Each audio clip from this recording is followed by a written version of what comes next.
Hello! Je vous retrouve aujourd'hui après maintes recherches pour savoir ce que j'allais vous filmer. J'avoue que là aujourd'hui je suis pas motivée. J'avoue que là je ne suis pas motivée. J'avais pas d'idée en fait et je vous ai mis un sondage sur Instagram et il y avait des idées, je me disais ouais ça c'est trop cool à faire et tout, et puis en fait j'avais la flemme d'installer ma caméra, mon fauteuil et tout ça, je sais pas, j'ai juste envie de lire, mais je me suis dit ah ben trop triste de pas avoir de vidéo samedi, hein, dites-moi que vous auriez été trop triste. Je me suis motivée et je me suis dit c'est peut-être le truc hyper bête, hyper cliché, mais c'est pas grave, j'avoue qu'aujourd'hui, question réflexion, on a fait mieux. Donc bah tout simplement, je vais vous montrer des livres qui peuvent être lus dans cette période un peu Halloween, automne. En fait j'avais trop peur que ce soit redondant avec ma vidéo du Pumpkin Autumn Challenge, et puis en fait j'ai pas forcément mis des livres que j'avais cités dedans parce qu'il y a certains livres qui ne sont pas lus, donc parce que je trouve qu'ils peuvent se lire à la période Halloween, ou en tous les cas moi j'ai envie de les lire à cette période, soit par la couverture, le résumé ou les avis que j'en ai entendus, et puis il y a aussi des livres que j'ai lus et que je trouve carrément adaptés à cette saison. Donc voilà, c'est pas un top 5, un top 10 ou un top, je sais même pas combien j'en ai pris, mais voilà, ces livres là peuvent être des suggestions de lecture pour la période Halloween automnale. Et ma foi j'espère que ça vous plaira. On va commencer tout de suite avec le premier livre qui fait super automnal, c'est Nightfall de Jake Halpern et Peter Kujawinski, publié chez Pocket Jeunesse. Ce livre est ici depuis très longtemps dans ma pile à lire, il est quand même assez fin pour un Pocket Jeunesse. Et en fait on va suivre 3 adolescents qui vivent apparemment dans un monde où il y a toujours 14 années de jour et 14 années de nuit. Et là on va arriver en fait quasiment à l'événement où ça passe du jour à la nuit, et donc bah, toutes les personnes se préparent un petit peu à cette transition et quittent en général l'île, puisque à ce qui se dit il se passe des choses assez étranges et terrifiantes lorsque les 14 années de nuit arrivent, et il vaut mieux pas rester sur l'île parce que c'est clair que ne pas voir le jour pendant quasiment 15 ans bah, c'est un peu flippant et angoissant. Et on va suivre 3 jeunes qui en fait restent sur l'île et suite à ça on va voir ce qui va leur arriver. Il y a quand même des avis assez mitigés sur ce livre, mais moi je trouve que l'ambiance me tente trop, et le synopsis aussi, et ça m'intrigue vraiment, et du coup celui-ci je devrais le lire normalement cet automne, hein, on verra, mais en tous les cas c'est vrai que c'est un livre que je me vois pas lire par exemple au printemps ou en été. Je sais pas vous si vous avez, dites-moi d'ailleurs si vous êtes influencé par les saisons pour lire vos livres. Je sais qu'il y en a qui sont pas du tout réceptifs à ça, ce que je comprends, mais c'est vrai que moi tout ce qui est léger, romance, déjà que j'en lis très peu, mais c'est des livres que je peux avoir envie de lire au printemps-été. Et à l'inverse, tout ce qui va être angoisse un peu oppressante comme ça et angoissante, c'est plus des choses qui me tentent en automne et hiver. Voilà, dites-moi si vous êtes pareil que moi ou si je suis toute seule. Donc voilà, celui-ci c'est le premier. Le deuxième livre, et là, j'aurais pu sortir le cliché habituel de l'épouvanteur de Joseph Delaney. Je me suis dit non Louise, pousse pas quand même, tu l'as mis dans ton Pumpkin Autumn Challenge, donc je vais bientôt lire le 5 normalement, mais pousse pas, le remontre pas. Bon, ok. Mais je montre Aberration de Joseph Delaney parce que je pense que clairement ça rentre dans la thématique. Il s'intitule Le Réveil des monstres. Tristan l'a lu, il a bien aimé, hein, franchement il a bien aimé. Il attend la suite parce que je crois que c'est une saga. Et donc derrière ça dit juste oseras-tu t'aventurer dans le brouillard. Je crois qu'il y a une histoire de brume qui arrive et cette brume amène des monstres en même temps. Je ne sais plus trop, mais en tous les cas voilà, un brouillard qui engloutit des régions entières de l'Angleterre. Voilà, ceux qui sont en fait piégés par le brouillard se transforment en créatures immondes. Histoire de monstres, de guildes, de brouillard un peu flippant et mystérieux, et je pense que ça peut coller à cette saison, et celui-ci aussi j'aimerais beaucoup me le lire à cette période. On passe à un livre que j'ai déjà lu et que je trouve carrément adapté, que ce soit par la couverture ou le contenu. Il s'agit des Sorcières du Clan du Nord, Le Sortilège de Minuit, donc d'Irena Brignol. Et en fait je vous montre le tome 1, mais c'est vrai que le tome 2 que je vous mets ici colle vachement plus en termes de couleurs à l'automne. Mais bon, j'allais pas vous dire de lire le tome 2 si vous n'avez toujours pas lu le tome 1, n'est-ce pas? D'ailleurs le tome 2 j'aimerais vraiment me le procurer parce que j'avais bien aimé, en fait j'ai envie de savoir la suite, alors que le 1 pourrait suffire à lui-même, mais j'avais lu le résumé du tome 2 et je m'étais dit ah ça peut être sympa d'aller voir de ce côté là. Bref, je vous en dis pas plus parce que je vais pas vous spoiler. Donc je trouve que la couverture, voilà, la couverture fait à la fois sombre, mystérieuse, il y a toutes ces petites feuilles, fleurs sur le côté. On peut être mitigé entre le printemps et l'automne, mais de mon point de vue, je le vois plus comme l'automne-hiver. Pareil, c'est un peu lugubre, tout ça. En fait, pour moi, il y a eu beaucoup de déceptions parce que les gens s'attendaient à un vrai roman de fantasy, alors que pour moi, ce n'en est pas un.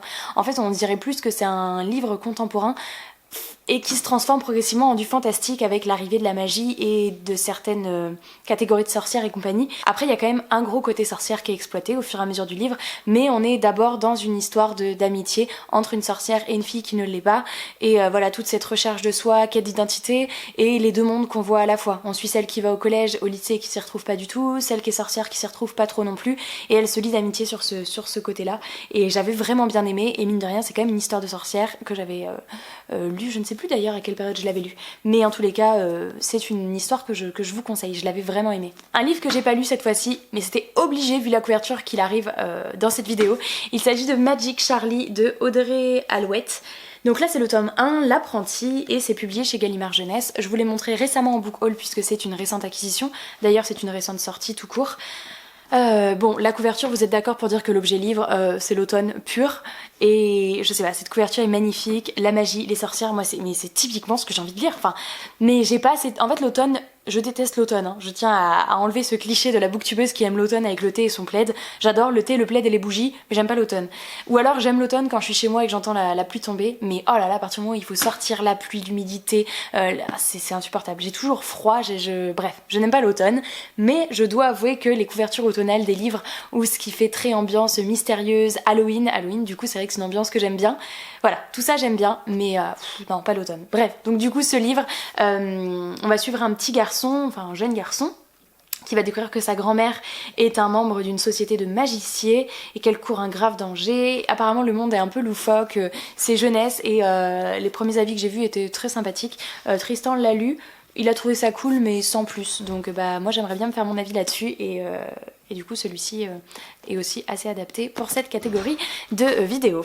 Je vais ensuite vous présenter 2 livres qui vous étonneront peut-être pas si vous avez vu mon vlog de la semaine dernière, je crois, si je dis pas de bêtises.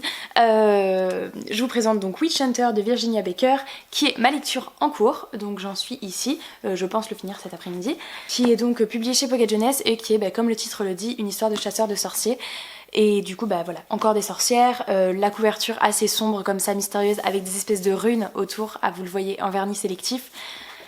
Et puis du coup là je suis clairement dans l'ambiance de ce livre en ce moment, et c'est juste génial. Franchement je pense que je l'apprécie d'autant plus parce qu'on est à cette période justement et qu'il fait super froid, que je suis dans mon plaid, c'est tout douillet, et que je lis une bonne histoire de sorcière. Donc on est dans un monde où la magie est totalement interdite, celui qui est à la tête du royaume interdit ça. Il y a du coup des chasseurs de sorciers pour justement les capturer et les enfermer, et on va suivre du coup une chasseuse de sorcières qui finalement va devoir s'allier à un moment donné à des sorciers pour se sortir d'une belle merde. Voilà, donc j'en suis au début, hein. Pour l'instant on est encore dans la découverte de l'intrigue, des personnages, et il n'y a pas encore, enfin si, il y a eu un peu d'action au départ et tout ça, mais on n'est pas encore dans le cœur de l'intrigue. Je crois que c'est une duologie, je crois que le tome 2, il y a le mot assassin dedans, si je dis pas de bêtises, et je crois qu'il y en a que 2, hein. Je crois pas que ce soit une trilogie, dites-moi si je me trompe, mais en tous les cas, je trouve que c'est parfait pour la saison, si vous êtes comme moi bien sûr et que vous êtes réceptif à certaines thématiques en fonction des saisons, hein. Sinon cette vidéo vous allez dire mais what the fuck, je vois pas pourquoi on lirait certains livres à certaines saisons. Voilà, cette thématique de vidéo reste quand même pour les gens qui, comme moi, ont des ressentis différents en fonction des saisons.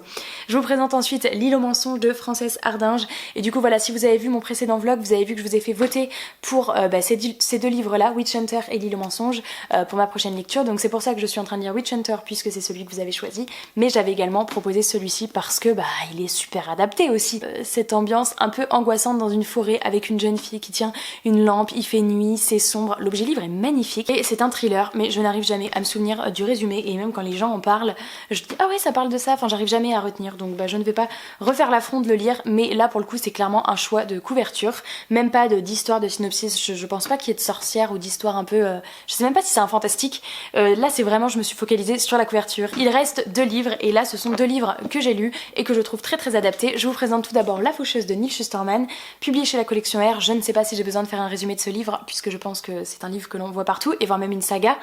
Je compte prochainement lire le tome 2, puisque la sortie du tome 3 a été annoncée chez la collection R pour la fin de l'année, là, novembre ou décembre. Et du coup voilà, j'attendais cette annonce pour relire un résumé spoilant du 1, me lancer dans le 2 et avoir enfin le 3 et terminer la trilogie. C'est une saga vraiment... Enfin, je vais pas dire c'est une saga géniale parce que je n'ai lu que le tome 1, mais le tome 1 avait frôlé le coup de cœur, c'était une excellente lecture. On était dans un monde où les gens ne meurent plus de manière naturelle, mais il y a des gens qui sont formés à être faucheurs et qui en fait du coup doivent s'occuper de glaner un petit peu la population pour réguler.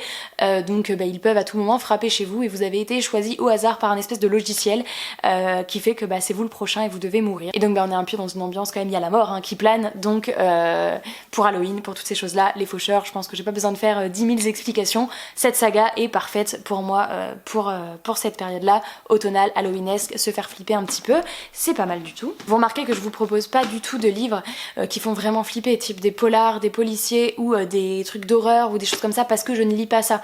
Donc peut-être que cette sélection, vous trouverez pas ça adapté pour Halloween parce que vous êtes du style à lire du Stephen King, ça j'en sais rien. Moi c'est pas ce que je lis, donc c'est une sélection à la hauteur de mes goûts, on est d'accord, mais voilà, c'était pour vous montrer un petit peu, vous donner des petites idées, mais j'entendrai que votre liste pour Halloween et pour l'automne soit des choses un petit peu plus frissonnantes, chacun son dada. Et le dernier livre que je vous présente, il s'agit donc de Wicca de Marie Alino, Le Manoir des Sorcelages. Si vous avez vu mon vlog, encore une fois, vous avez vu que je l'ai terminé, je vous ai donné mon avis dans mon vlog, donc je vous le mets dans le petit qui s'affiche ici. C'est un roman fantastique jeunesse où on va suivre un frère et une sœur qui vivent chez leur tante dans une espèce de manoir. Le manoir est protégé par des pierres qui ont pour but d'éloigner toute créature ou tout esprit un petit peu maléfique. Ils pratiquent, enfin que ce soit la tante ou les deux enfants, pratiquent la magie, la Wicca, donc avec des plantes, enfin tout ce qui est magie naturelle. Et un jour, une des pierres qui entoure le manoir va disparaître. Et donc si cette pierre a disparu, c'est-à-dire que ça protège plus aussi bien le manoir et ils vont être un petit peu embarqués dans une espèce d'aventure avec un esprit un peu, enfin avec un truc un peu maléfique et ces deux enfants vont devoir se dépatouiller pour venir en aide à leur tante. Et j'ai vraiment bien aimé, enfin voilà, je vais pas vous en redire un résumé plus détaillé que ça, mais en tous les cas, c'est typiquement pour la période, puisqu'on est en plein dans la magie, les sorcières. Ce roman est illustré, l'objet livre est très très beau. Hop, je vais essayer de vous montrer des débuts de chapitre. Hop, voilà. À chaque fois, on a les mains comme ça, donc troisième partie, et on a comme une petite page de grimoire avec des recettes ou des choses comme ça. Donc vraiment, si vous aimez les ambiances sorcellerie et que vous aimez aussi la littérature jeunesse, déjà l'objet livre est magnifique et voilà, l'histoire était vraiment cool. Donc c'était le dernier livre de la sélection. Cette petite vidéo est terminée. J'espère que cette sélection vous aura plu. Et n'hésitez pas à me dire quels sont les livres que vous aimeriez absolument lire là dans cette semaine d'Halloween qui arrive la semaine prochaine. Moi, je vous en dis pas plus parce que ça arrivera dans le vlog de la semaine prochaine. Vous saurez un petit peu tout ce que j'ai fait cette semaine-là. Je vous fais plein de gros bisous, je vous souhaite de belles lectures et je vous dis à très bientôt dans une prochaine vidéo. Ciao!